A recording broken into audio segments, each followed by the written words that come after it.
Welcome, Freedom Fighter 1776. I'm your host, Mark Bashaw, and we've got the Natural Law series. We're continuing on with the Natural Law series from fellows from the Natural Law Institute. You've seen our first episode with Brandon Hayes from President Natural Law Institute. Well, we're going to keep this series going and bring on fellows from the Natural Law Institute and dive into natural law and what they do over there, and the mission of the Natural Law Institute, which is to teach new generations what hasn't been taught: grammar, logic, testimony, rhetoric, behavioral economics, and strictly constructed natural law, to bring about the reversal of the industrialization of lying and the end of baiting peoples of the world into hazard by false and unwarrantable promises of freedom of physical, natural, and evolutionary laws. So today we've got Luke Weinhagen. I say Weinhagen, but really it's, the American version, Weinhagen, okay? And he's coming on. He's a senior professional fellow with the Natural Law Institute. Amazing individual. I'm going to go through his bio real quick. We're going to bring him on. We're just going to dive right into it. So Luke Weinhagen is a senior fellow at the Natural Law Institute, focused on the applied theory of science of cooperation. In addition to his work with the Institute, Luke is a certified situational awareness instructor, a behavioral analysis consultant, a personal defense readiness instructor, a self-defense scenario-based training instructor, and a defensive firearm instructor. He's also a former United States Marine, the founder of Core Human Competence LLC, the creator of Dangerously Competent, a holistic self-defense and sufficiency training program that combines Luke's breadth of experience, and the author of the Primal Primer: Survive Anything, Slay Anxiety, and Exit the System. For over 15 years, Luke has taught individuals, families, and organizations to assess risk, respond swiftly, and win. Luke Weinhagen, welcome to the show. Appreciate you coming on. How are you, good sir? I'm doing well. Thanks for having me on today. It's great to see you. So I'm glad to be here. Good to see you as well. Is it Weinhagen, or is it? Yes. It is, right? Very, very German family, right? We have long roots in the States here. Family's been a feature of the Midwest. I'm in Minnesota, right? So the family's been a feature in the Midwest for 150 years, close to 200 years, things like that. So we've been around here for a while. But yeah, that's how the old family would pronounce it. Yes. Awesome. Now I want to jump right into this. One of your core arguments is individuals, when you can't say no, you saying yes is not cooperation. It is not self-determination. It is compliance. Yes. And now that's one of your core arguments. I want to dive right into that. And if you could give a little bit more specifics on that, and then as well as specifics on what you do with the Natural Law Institute and things you bring to the table in that regard. Sure. So the focus of my research with the Natural Law Institute is the science of cooperation. One of the big elements of that is defining what cooperation is. The common definitions, if you look at Webster's, you look at all the places that we turn to for common definitions, they say cooperation is the actions of someone who's being helpful by doing what's wanted or asked for. They also define cooperation as common effort, right? And it's a poor definition. By that standard, by that definition, slavery as a common effort is defined as cooperation, and we know that's not the case. Right? We're certain that that's not the case. There's no way that could possibly be the case. So the first goal that I had was to discover what is a more accurate description of cooperation. How do we actually experience cooperation? How can we apply it, right? And so for my frame, and the Institute has a scientific definition. I like to use a more parsimonious one than that, and it's cooperation is the behavioral expression of trust, right? So it's an exchange of trust. Specifically to the point you brought up there, or the quote you brought up, when you can't say no, right? Saying yes is not cooperation. You're saying yes is not cooperation. It's a form of compliance. In my frame, in my definition of my work, the most important word in the concept of cooperation is the word no. Right? You have to be able to refuse to interact in order for cooperation to even be possible.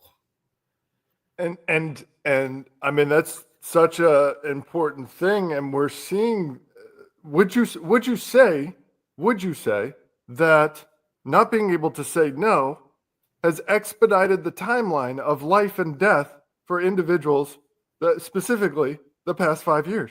Yes, absolutely. It's one of the terrible experiences that we've all had to walk through has reinforced this concept, and it's what drove me to even put the book out. That we all walked through the pandemic, which was a situation that I think drew a really crystal clear line on just how far away from being able to say no we as a society have gotten.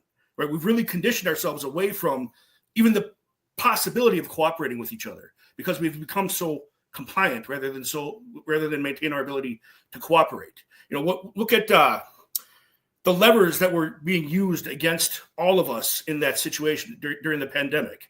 Some of these you're very familiar with yourself, right? But we had people, that the perception was created that you could be denied access to food, you could be denied access to water, you could be kicked out of your housing, right? I mean, in some countries, they were removing people from where they lived and putting them into quarantine camps and stuff like that. All of these levers were being applied to compel people, and what they were calling was cooperate. They were, saying, cooperate with us, get the jab, do all these things. None of that was cooperation. That was all compliance. That was all compulsion. Right? It wasn't even compliance at that point. Right? They were actually compelling people to participate in this, in their preferences, right? But they were doing it under the guise of cooperation, and none of that was cooperation. It was all compulsion, right? Yep. And so my frame, the frame of the book, the frame of the work that I do is that human beings, we have a minimum set of skills that are required to exist as human beings. Right, and this can be defined. We see these when we look at things like Maslow's hierarchy of needs. Right, it starts at the bottom with, can you keep yourself alive by acquiring food, shelter, water, those kinds of things. So my argument, the thrust of my work, is that each of us as individuals must be capable of at least that minimum set of skills, and that's what I call that core human competence. Right, you have to be able to source your own food. You have to be able to source your own water. You have to be able to navigate hostile environments as an individual, right? Those are like the minimum tools you have to develop in order to be able to cooperate with people. So it's not even about survival. Survival is an effect of that, but I'm saying we need this skill set just to preserve our capacity for cooperation. Right. So that's how deep the frame goes there. It's all the way back down to our core existence as humans, right? If we can't do that, then we can't cooperate with each other. And I mean, it's something we never even, we never even see in the educational system today. It's all compliance based. It's all, feeding individuals the information and then them just regurgitating the information, passing a test and getting an A. It's the ones that are critically thinking about the information that they're receiving, questioning it, and then being able to say, no, this isn't accurate. But our current society punishes them for that non-compliance because it's been so ingrained for so long. So how do we begin to restore that human competence of cooperation, and not just saying yes in compliance, but challenging things in a way of saying no competently? Right. And navigating that sort of. So just to paint the landscape a little bit here, this is widespread conditioning that we're working against here, right? You look through our entire education system, and it's not set up around developing cooperation, right? We start talking about cooperation as early as kindergarten or preschool, but it's not. The environment isn't set up to promote our capacity for cooperation. We have kids standing in line. We have kids doing, the day's agenda. Right. We're never putting our children in a position where they're developing the skill and the capacity to say no. When's the last time you saw kids receive a class on how to say no to their teacher? Right. Right. And that's even in our own homes as parents. because the conditioning is so strong, we almost have this impulse against giving our own children the opportunities to say no to us. It's something we have to consciously develop in them. It's not you don't want to wait till you're fully grown to develop the skill set to say no in clutch situations. Right? Well, that yeah, has to be part of the training from early childhood, and we're not doing any of that right now. That's how strong the conditioning is. Go ahead.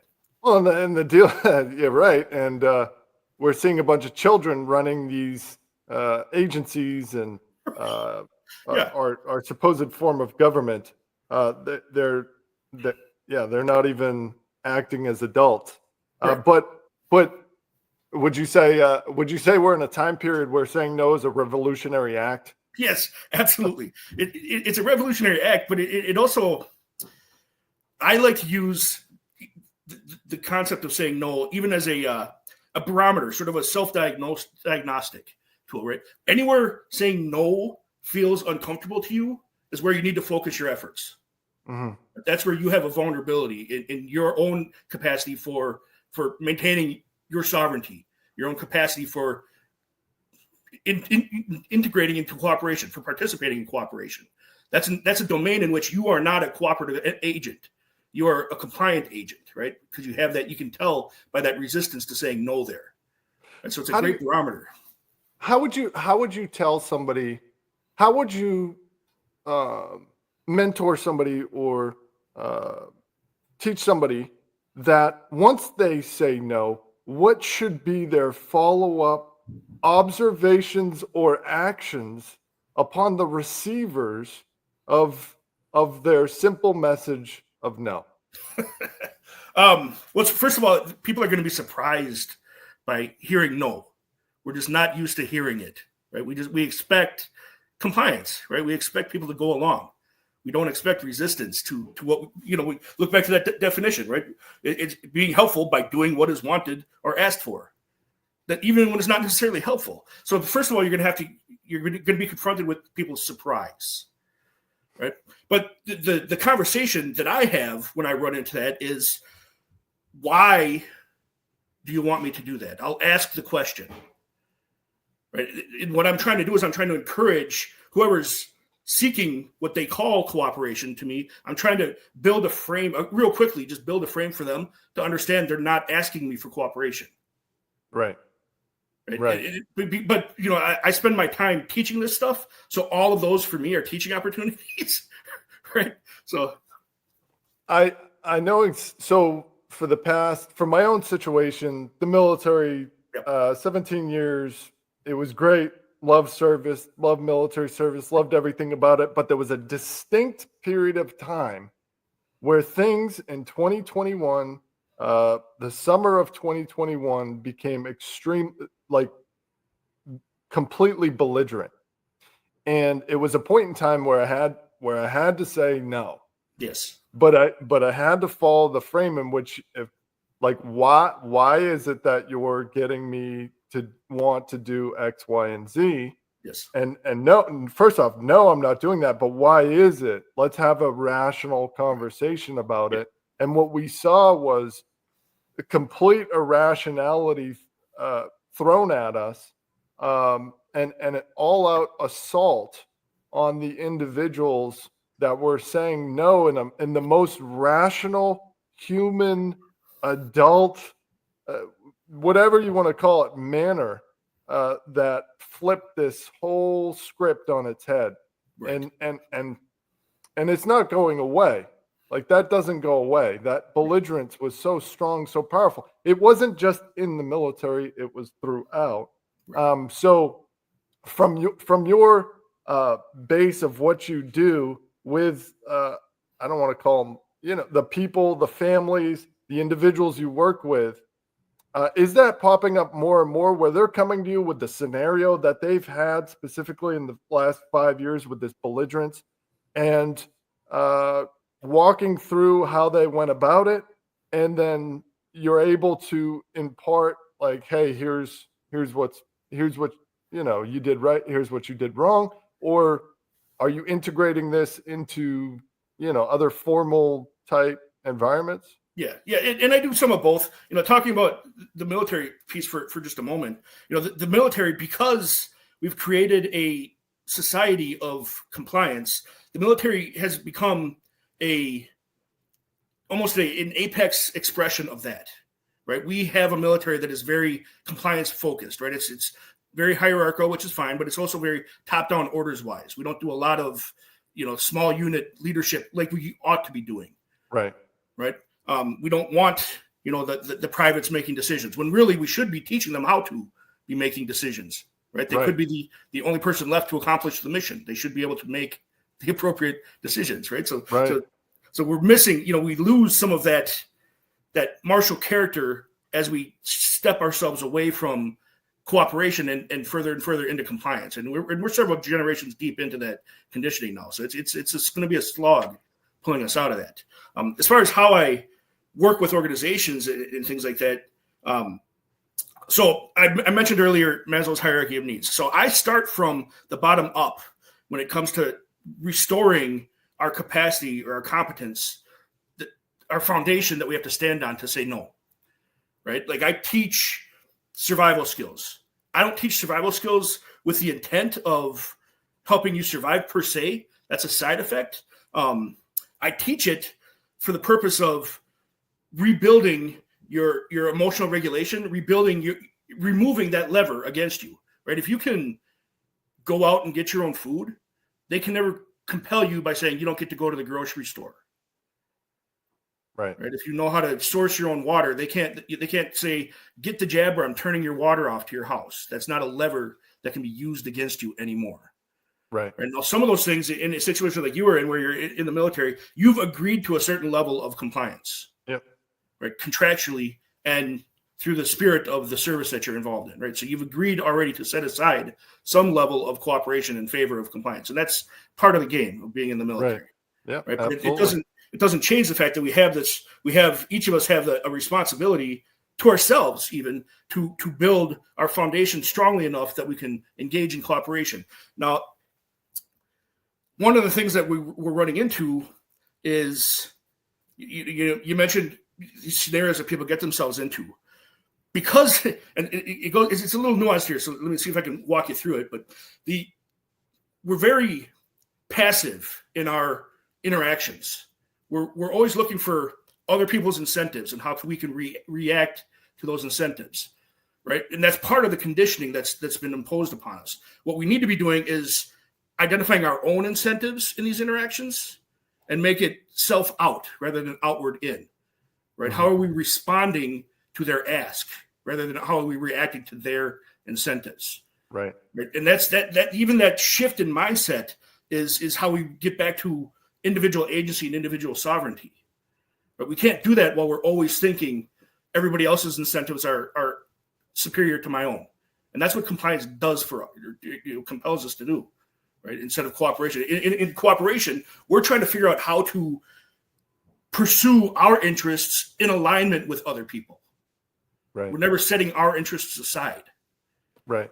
In compliance, we're frequently setting our interests aside on behalf of. We're forfeiting our interests in favor of another's interests. Right. So it's even that early mindset shift has to occur. We're asking, how do I resolve the situation? Here's the scenario I was in. How do I resolve it? The first step is to identify, okay, what was your interest in that situation? Was it even something worth you cooperating in? Right. Most people don't even take that step. So that's we have to start there and start rebuilding. How do I look at all of these situations from my own interest? Right. Right. And so it's a whole all the tools that I use intentionally to help facilitate that. Are you familiar with and I'm sure you are. I'm certain you are. Colonel John Boyd's OODA loop. Oh yeah, the OODA loop. Yep. Right. Yeah. So it's a good frame to hang some of this stuff on. The OODA loop, it's perceived as, it's articulated as a decision-making methodology. Right. I push back against that a little bit. It's not a decision-making methodology. It's an action-taking methodology. Right. The output of the OODA loop isn't I understand my feelings better. The output of the OODA loop is I know what action to take now, and I'm taking that action, right? So OODA, it's an acronym: observe, orient, decide, act, right? Those are the 4 steps in the reiterative OODA loop, right? So my thrust here each of those elements requires a level of fitness, right? And I'm not just talking about physical fitness, right? Action requires physical or physiological fitness, but observe requires perceptual fitness. How well are you receiving? How sensitive are you to the signals in your environment? How competent are you in interpreting those signals? Right. And we don't train people to do that anymore. That's not part of, we don't grow up learning how to do that anymore. I mean, for decades, look at the public school system. That's, even in the private school system. Right. What are these kids doing? They're sitting at desks for the majority of the day, doing desk work. Yeah. You're not putting them in an environment to challenge them to create those OODA loops. Right. Exactly. And we spend, depending on what studies you read, anywhere between 60 and 70% of human communication is nonverbal, right? Yep. It's tone, it's body language, it's all these other cues that are nonverbal cues. We spend hours and hours and hours in our formal education process on written and spoken language. How much time did you spend on learning nonverbal communication in your formal education process? And it's 2/3 of how we communicate with each other, right? So we're not developing our perceptual fitness. And that's the very first step in this action taking process called the OODA loop, right? So there's perceptual fitness, right? Then you move on to the next one, which is orient, right? And this is how you align yourself to the signals that are coming in. It's your frame for those signals. I frame it, or what I bring to that part of the conversation is our psychological fitness, right? It's our ability to emotionally regulate. Are we getting stuck in fear loops? Are we getting stuck in panic loops? Can we emotionally navigate the challenge, right? And we don't do any training of that either, right? Like, the perceptual fitness, I specifically teach situational awareness and behavioral analysis to help people develop perceptual fitness, right? The psychological fitness, I teach emotional climate training. I put people in stressful situations. I teach self-defense to force people into situations where they are stressed out and have to take action. So they start developing the competence to navigate those emotions, right? So that they get into a situation where they're under stress and their fear is kicking in and they have to take the next step. Right? But we're not doing that with our kids. We're not doing that we avoid confrontation. We don't even do that in the military. Right. Probably some special forces units, sure. But your active duty or just regular military, you're not putting your soldiers in a situation to make those actions and then learn from those actions. I'm not saying the entire military, but you gotta empower that individual, even at the lowest level, to be able to make action and then take responsibility for the action. But we don't even train up to that point. So we're never allowing them to make the action and then make responsibility for their action. And it's critically important, especially when you have a pandemic, especially when you have unlawful orders being pushed down, right? And everybody just falls in line. There's no OODA loop. Everybody's just falling in line with the tyranny. And their act is just compliance. And I was telling my son the other day, I said, the worst thing you can do is not make a decision, right? You got to make a decision. You act upon the decision. And most times, a lot of times, it's going to be the wrong decision. But the best thing about making the wrong decision is the best time to learn, is the best time for critical, constructive criticism, is the best time to grow. And we're just not, like you said, from an early age, we're not putting the children in the schooling, in the education, in the knowledge, in the virtue, in the wisdom. It's absent. It's not being put in there. I want to jump to pathological neoteny and what that means, and and and examples of how we're seeing that play out in current day society. Absolutely. And it actually dovetails perfectly into what we were just talking about, because we're not developing these skill sets, right, from an early age. And because of that, we're not completing our development, our maturity into adulthood. Even though we're reaching adult ages, we're not developing our competence into what would be considered an adult human, a competent adult human. I mean, extremely evident with the public servants that are running around like tyrannical children. Right. That's right. Yeah. So I have this classification, this term that I use called pathological neoteny, and what I use it to it describes this dynamic, this phenomenon where we're extending childhood ever further into what ought to be adulthood.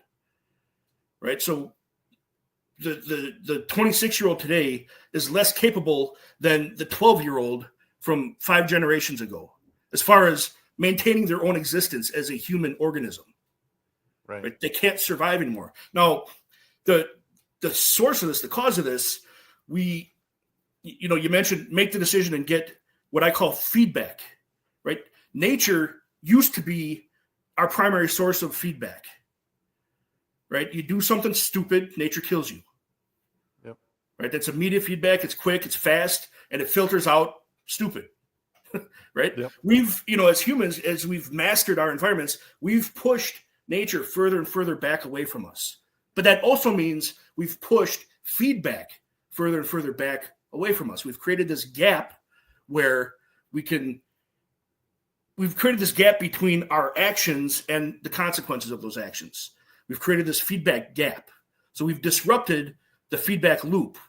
That's the whole point of the OODA loop, right? It's a feedback loop, right? But we've disrupted that by this distance from our environments. So we no longer have the adaptive pressure from our environments compelling us to mature, to become adult versions of humans. And we haven't replaced that with effective proxies, because we're not even paying attention to the fact that we've pushed this feedback so far away from us. Now you look at, we understand this concept when we look at physical fitness, right? That fourth part of act in the OODA loop, right? We know that if we neglect our physical development, we become dysfunctional. Our bodies break down. We recognize that. And so we've created proxies. We've got gyms, we've got workout programs, we've got diet programs, we've got all these proxies for nature's feedback for our physical development. Right? We don't currently have effective proxies for our perceptual fitness. We don't have effective proxies for our psychological fitness. We don't have effective proxies for nature's feedback for our cognitive fitness. Right? And that's one of the big roles that the Natural Law Institute plays, right? We develop the science of cooperation. We're trying to offer a proxy for nature's feedback in the cognitive fitness realm. Right? That's what our approach to things like decidability offer. That's what our approach to operationalism offer. All the methods we use help people develop that cognitive fitness. But it's a proxy for the role nature would played for our ancestors. I had Brandon Hayes on a couple weeks ago. He's first guest in this Natural Law series for the Natural Law Institute, and he talked about the corruption is total.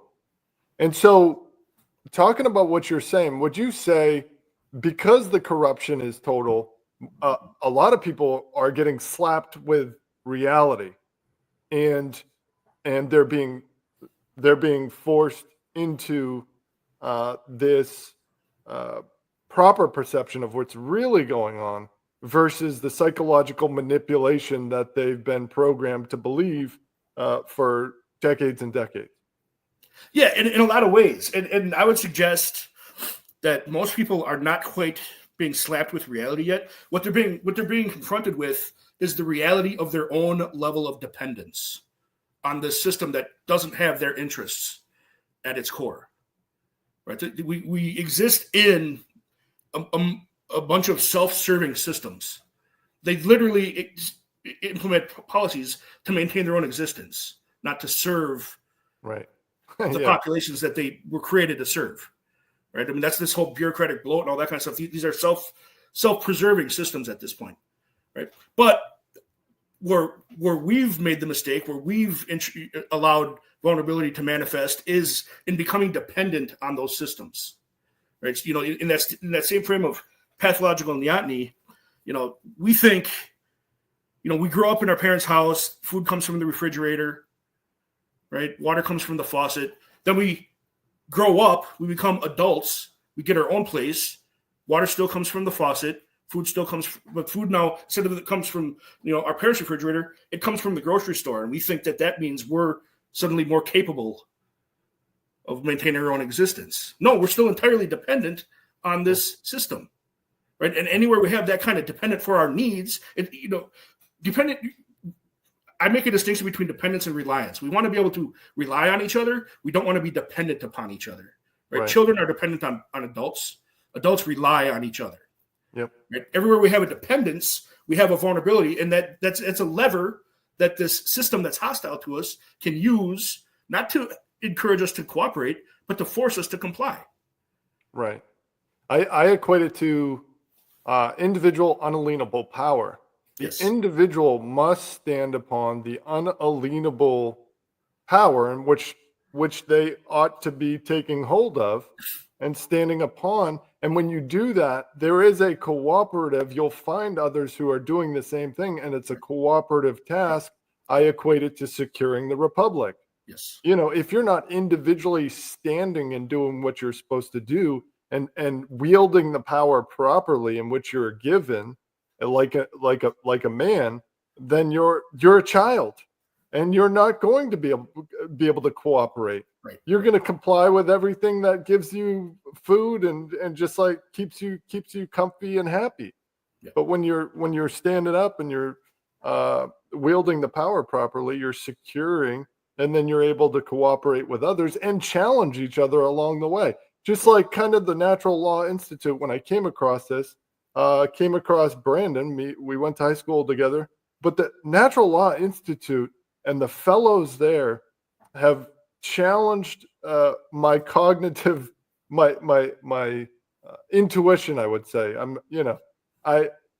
Bringing me to another level to where I have to look at things, I have to evaluate them, I have to play around with them, and pushes myself into a higher state to be able to effectively wield the power. Right. Yeah, and I think a lot of people, you know, I went through that same process, engaging with the Natural Law Institute. Right, I've been with them for a number of years now, but early on, it's a process of confronting your own sacred cows. But that's an essential process to discovering where are you leaving yourself vulnerable, where are you avoiding your own development, because those are the uncomfortable spots. Those are the things we don't want to question. Right. When you start to build down towards first principles and you start to rebuild this foundation of competence that you have to stand on, you have no choice but to confront those vulnerabilities, to confront those sacred cows, to go, okay, but is that a learned vulnerability, or is that one that I actually exists and I can do something about? And most of them are learned, right? It's part of that conditioning that we started the conversation about, right? We don't have to do what the teacher tells us. Right. You have to be able to say no. If we can't get back to saying no, we can never get back to cooperating with each other. And you mentioned that, you can't. What you're describing is you can't have this taken away from you. You're not going to let it be taken away from you. This unalienable, this sovereignty, this notion of independence, of self-reliance. And so what I try to get people to question is, where am I vulnerable? Where do I not have a choice? And you have to ruthlessly assess yourself, right? Where am I vulnerable? Where can they apply pressure to me? And that's where you are not able to cooperate, right? If they can take your food source away, you can't cooperate anywhere that's at risk, because food is a need. You can't exist without it. Right? You're getting legitimate constructive feedback, and it's just like the fellows at the Institute, and you get legitimate constructive criticism. You get legitimate feedback. You don't get compliance on what just you comes out of your mouth or the words you put down on paper, you get feedback, and it allows growth. And then, so would you say, would you say one of the solutions for the people out there listening, one of the solutions is reclaiming autonomy? And how is that? What does that look like? What does that look like? Reclaiming autonomy in today's societal, psychological, manipulated environment. Yeah, and a lot of us approach it from different angles at the Institute. My specific focus for the reclamation of autonomy is rebuilding that bottom level skill set. It's reestablishing yourself as a functional human, because most of us aren't. We're something less than human right now. We can't, like I said, we're completely dependent on this external system. Right? We're plugged into the matrix, and we don't know how to unplug ourselves. Right? It's super risky to do it. It's a terrible conversation that I have to have with people, because almost all of us are way more dependent than we realize. Right. Right. And the way I try to frame this for people is, for almost the entirety of the evolution of us as human beings, the 12-year-old version of human in that process is more competent than the adult today. They were better capable. They had a better capacity of maintaining their own existence in their environment than an adult today. Now, we can do it by utilizing the systems that we're dependent on. Right? We've made it far more comfortable than they were, but we're not nearly as competent in maintaining our own existence. So we're not even comparable to our ancestors' children as adults now. And we don't like that. That's not a fun conversation to have. That's not a fun frame to hold. But if we ever want to get to a point where we aren't compelled constantly by the system all the time, we have to look at that, and we have to get back to a point where we can exist even if the system goes away. And it sounds like I'm saying everybody needs to become a prepper. I don't care about the prepper side of it. I care about your nervous system needs to know you can survive, or you're never going to be able to say no in those moments when the system's coming down on you and saying, do this or else. Yeah, you have to be able to respond to or else with no, and you have to be able to mean it. And you've got a book, the Primal Primer, Surviving Anything, Slay Anxiety, and Exit the System. Folks, I'm going to put that right up here. It's screenshot that. It'll bring you to the Amazon link to check out his book. But you talk about slaying anxiety, and you're talking about not necessarily the prepper side of the house, but more of the psychological side of the house. So you're talking about survive anything, slay anxiety. And what we're seeing today, how big is the anxiety factor? How big is that anxiety factor of really enchaining individuals? Yeah, anxiety individuals, and depression as mental health issues are growing in the West faster than any other mental health issue, and it's exponential growth, right? But and this is happening at a time when we are safer and have easier access to resources than ever in human history. So it's crazy, it's nuts that while we are safer than ever before and we have easier access to resources than ever before, we're more anxious and depressed than ever before. Well, I also argue that, people are anxious and they're not practicing the OODA loop. So when they do get challenged, they don't have a baseline for how they're able to decide and then act in those situations, or even perceive the situation in general. But we also have a mental health system that readily accepts people with open arms and then literally poisons them with toxins that does what? Increases anxiety, increases depression, does all the things it says it's supposed to cure. And then we wonder why we have a suicide crisis and a mental health crisis, and people can't act like normal adults in this Western society. Well, yeah, and just to add to that, we launch people into what we call adulthood without any of the skill sets we've been talking about today. They're completely unprepared to navigate their environments, yet we place upon them, we hold them accountable for navigating those environments. So we're telling people that haven't developed into adults, that haven't matured into adults, we're placing upon them adult condition, the state of adulthood, right? But that's because we're ignoring that our environments are no longer putting the pressure on us, the adaptive pressure on us to turn us into adults. And we haven't replaced that with effective proxies, right? We haven't introduced, we don't teach our kids how to say no. We don't teach our kids how to emotionally regulate themselves. We don't teach our kids how to use their own process of falsification, right? We teach them to follow the rules. We teach them to comply. We teach them to wait in line, right? So we have this whole system of not turning people into adults and then calling them adults. And we wonder why we look around and everybody's acting like children. We've not given them any pathway to adulthood.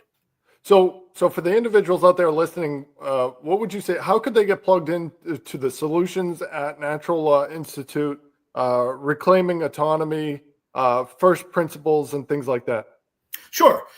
So the best way is to engage with any of the fellows from the Natural Law Institute. Right? We do everything publicly. We're all online. We're all on Twitter. We do all of our work publicly. We're not big fans of doing things behind closed doors. So engage with any of the fellows.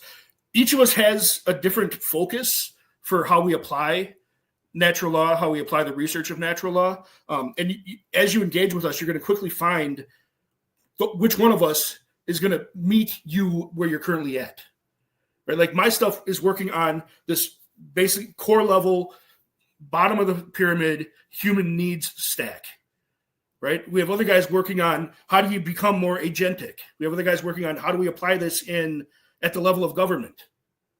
Right? So we have this stack of experts that work across the entire spectrum of human development and human expression and human interaction.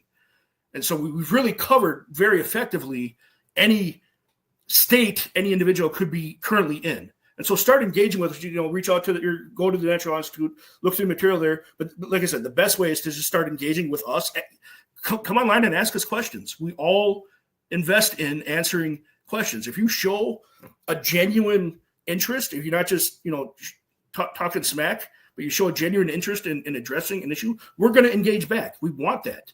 Many of us offer classes and courses, and we do as much as we can to help people step through this process so that we can remove these vulnerabilities. We want people cooperating with each other. We don't want to exist in a world of compliance everywhere you turn.